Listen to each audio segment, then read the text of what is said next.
ಶಾಸಕ ಕೊತ್ತೂರು ಜಿ ಮಂಜುನಾಥ್ ರವರನ್ನ ಬಂಧಿಸಿ ನ್ಯಾಯಾಲಯಗಳ ಆದೇಶಗಳಂತೆ ಸರ್ಕಾರ ಕ್ರಮ ಕೈಗೊಳ್ಳುವಂತೆ ಒತ್ತಾಯಿಸಿ ಪ್ರತಿಭಟನೆ. ಪರಿಶಿಷ್ಟ ಜಾತಿಗಳ ಹಕ್ಕು ಕದ್ದು 2013ರಲ್ಲಿ ಮುಳಬಾಗಿಲಿನಲ್ಲಿ ಶಾಸಕರಾಗಿ ಆಯ್ಕೆಯಾದ ಪ್ರಸ್ತುತ ಕೋಲಾರ ತಾಲೂಕಿನ ಶಾಸಕರಾದ ಕೊತ್ತೂರು ಜಿ ಮಂಜುನಾಥ್ ರವರನ್ನ ಬಂಧಿಸುವಂತೆ ಹಾಗೂ ನ್ಯಾಯಾಲಯಗಳ ಆದೇಶಗಳಂತೆ ಸರ್ಕಾರ ಕ್ರಮ ಕೈಗೊಳ್ಳುವಂತೆ ಒತ್ತಾಯಿಸಿ ಕರ್ನಾಟಕ ದಲಿತ ಸಂಘಟನೆಗಳ ಮಹಾ ಒಕ್ಕೂಟದ ಜಿಲ್ಲಾಧ್ಯಕ್ಷ ಹಾಗೂ ಕರ್ನಾಟಕ ದಲಿತ ಸಿಂಹ ಸೇನೆ ಸಂಸ್ಥಾಪಕ ಅಧ್ಯಕ್ಷ ಹೂವಳ್ಳಿ ಪ್ರಕಾಶ್ ನೇತೃತ್ವದಲ್ಲಿ ಬುಧವಾರ ಪ್ರತಿಭಟನೆ ನಡೆಸಲಾಯಿತು. ಪ್ರತಿಭಟನೆ ವೇಳೆ ಮಾತನಾಡಿದ ಹೂವಳ್ಳಿ ಪ್ರಕಾಶ್, ರಾಜ್ಯದಲ್ಲಿ ಆಡಳಿತ ನಡೆಸುತ್ತಿರುವ ಸಿದ್ದರಾಮಯ್ಯ ನೇತೃತ್ವದ ಕಾಂಗ್ರೆಸ್ ಸರ್ಕಾರ ದಲಿತರ ಪರ ಎಂದು ಹೇಳಿಕೊಂಡು ಅಧಿಕಾರಕ್ಕೆ ಬಂದಿದ್ದರೂ ದಲಿತರ ಹಕ್ಕನ್ನು ದುರುಪಯೋಗ ಪಡಿಸಿಕೊಂಡು ಶಾಸಕನಾಗಿ ಅಧಿಕಾರ ನಡೆಸಿದ ಕೊತ್ತೂರು ಜಿ ಮಂಜುನಾಥ್ ರವರನ್ನ ಬಂಧಿಸಿ ಕಾನೂನು ಕ್ರಮ ಕೈಗೊಳ್ಳದೇ ಇರುವುದು ಹಾಗೂ ಶಾಸಕರ ಬೆಂಬಲಕ್ಕೆ ನಿಂತು ಕಾಪಾಡುತ್ತಿರುವುದು ಸರ್ಕಾರದ ದಲಿತ ವಿರೋಧಿ ನೀತಿಯನ್ನು ತೋರಿಸುತ್ತದೆ ಎಂದು ಟೀಕಿಸಿದರು. ಶಾಸಕ ಕೊತ್ತೂರು ಜಿ ಮಂಜುನಾಥ್ ವಿಚಾರವಾಗಿ ನಾಗರಿಕ ಹಕ್ಕು ಜಾರಿ ನಿರ್ದೇಶನಾಲಯದ ಅಧಿಕಾರಿಗಳು ಯಾವುದೇ ಕ್ರಮ ಕೈಗೊಳ್ಳದಂತೆ ಮುಖ್ಯಮಂತ್ರಿಗಳು ಮೌಖಿಕ ಆದೇಶ ನೀಡಿರುವುದು ಎಷ್ಟು ಸರಿ ಎಂದು ಪ್ರಶ್ನಿಸಿದರು. ನಾಗರಿಕ ಹಕ್ಕು ಜಾರಿ ನಿರ್ದೇಶನಾಲಯದ ಅಧಿಕಾರಿಗಳು ಯಾವುದೇ ಕ್ರಮ ಕೈಗೊಳ್ಳದಿದ್ದರೆ ಅವರುಗಳ ವಿರುದ್ಧವಾಗಿ ನ್ಯಾಯಾಲಯದಲ್ಲಿ ಮೊಕದ್ದಮೆ ದಾಖಲಿಸುವುದು ಎಂದು ಹೇಳಿದರಲ್ಲದೆ ದಲಿತರ ಕೋಟಾದಲ್ಲಿ ಗೆದ್ದಿರುವ ಶಾಸಕರುಗಳು ಇದರ ಬಗ್ಗೆ ಧ್ವನಿ ಎತ್ತದಿರುವುದು ಖಂಡನೀಯವೆಂದರು. ದಲಿತ ನಾರಾಯಣಸ್ವಾಮಿ ಮಾತನಾಡಿ, ಸುಳ್ಳು ಜಾತಿ ಪ್ರಮಾಣದ ಮೂಲಕ ಶಾಸಕರಾದ ಮೇಲೆ 2013ರಿಂದ ನಿರಂತರವಾಗಿ ಜಿ ಮಂಜುನಾಥ್ ವಿರುದ್ಧ ಅನೇಕ ಹೋರಾಟಗಳನ್ನು ನಡೆಸುತ್ತಾ ಬರುತ್ತಿದ್ದು, ಪ್ರಸ್ತುತ ನ್ಯಾಯಾಲಯ ಕೊತ್ತೂರು ಜಿ ಮಂಜುನಾಥ್ ವಿರುದ್ಧ ತೀರ್ಪು ನೀಡಿದ್ದು ದಲಿತರಿಗೆ ನ್ಯಾಯ ಸಿಕ್ಕಿದೆ. ಆದರೆ ದಲಿತರಿಗೆ ಮೋಸ ಮಾಡಿರುವ ಮಂಜುನಾಥ್ ರವರಿಗೆ ಶಿಕ್ಷೆ ಆಗಬೇಕು, ಅವರನ್ನು ಗಡೀಪಾರು ಮಾಡಬೇಕು. ಮುಳಬಾಗಿಲು ಶಾಸಕರಾಗಿ ಪಡೆದಿದ್ದ ಸೌಲಭ್ಯಗಳನ್ನು ಸರ್ಕಾರ ಹಿಂದಕ್ಕೆ ಪಡೆಯಬೇಕು ಎಂದು ಒತ್ತಾಯಿಸಿದರಲ್ಲದೆ ಶಾಸಕ ಮಂಜುನಾಥ್ ರವರಿಗೆ ನೈತಿಕತೆ ಇದ್ದರೆ ರಾಜೀನಾಮೆ ನೀಡಿ ನ್ಯಾಯಾಂಗ ಬಂಧನಕ್ಕೆ ಒಳಪಡಬೇಕೆಂದು ಆಗ್ರಹಿಸಿದರು.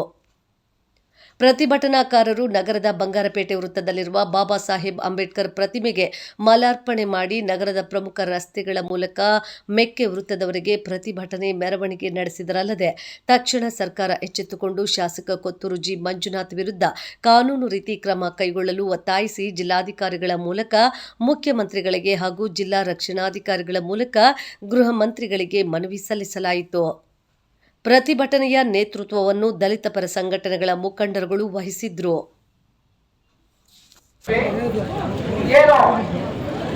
ಮಾನ್ಯ ನ್ಯಾಯಾಲಯದ ಆದೇಶದಂತೆ ನಾಗರಿಕ ಹಕ್ಕು ಜಾರಿ ನಿರ್ದೇಶನಾಲಯ ಅವನ ಮೇಲೆ ಅರೆಸ್ಟ್ ಮಾಡಬೇಕು, ಅರೆಸ್ಟ್ ಮಾಡಿ ಅವನ ಮೇಲೆ ಫೋರ್ಟ್ ಹಾಕಬೇಕು, ಅಟ್ರಾಸಿಟಿ ಆಕ್ಟ್ ಹಾಕಬೇಕು, ಕ್ರಿಮಿನಲ್ ಮೊಕದ್ದಮೆ ಹೂಡಿ ಅವನನ್ನ ಜೈಲಿಗೆ ಕಳಿಸಬೇಕು ಅಂತ ಹೇಳ್ಬಿಟ್ಟು ನಾವೇನು ಪತ್ರಿಕೆ ಹೇಳಿಕೆ ಕೊಟ್ರಿ.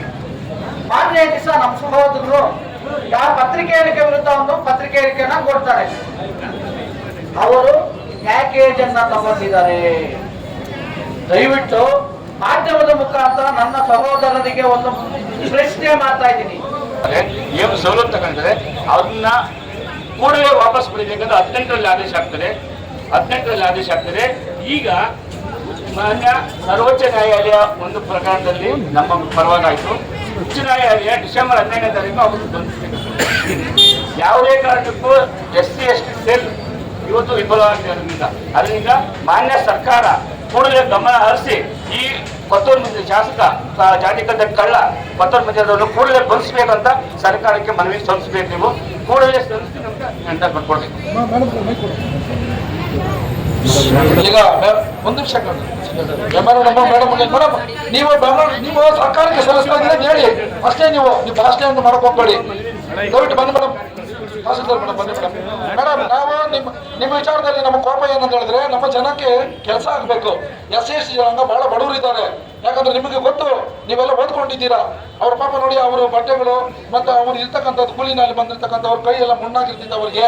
ಆಮೇಲೆ ಆ ಪ್ರಾಬ್ಲಮ್ ಇರ್ತದೆ. ನಿಮ್ಮ ಹತ್ರ ಬಂದಾಗ ಅವ್ರನ್ನ ಸೌಜನ್ಯದಿಂದ ಸಲ್ಲಿಸಿ ಪಡಿಬೇಕು ಮೇಡಮ್. ದಯವಿಟ್ಟು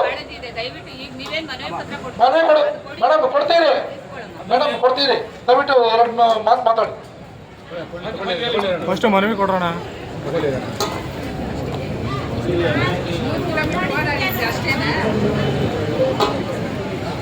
ಮೇಡಮ್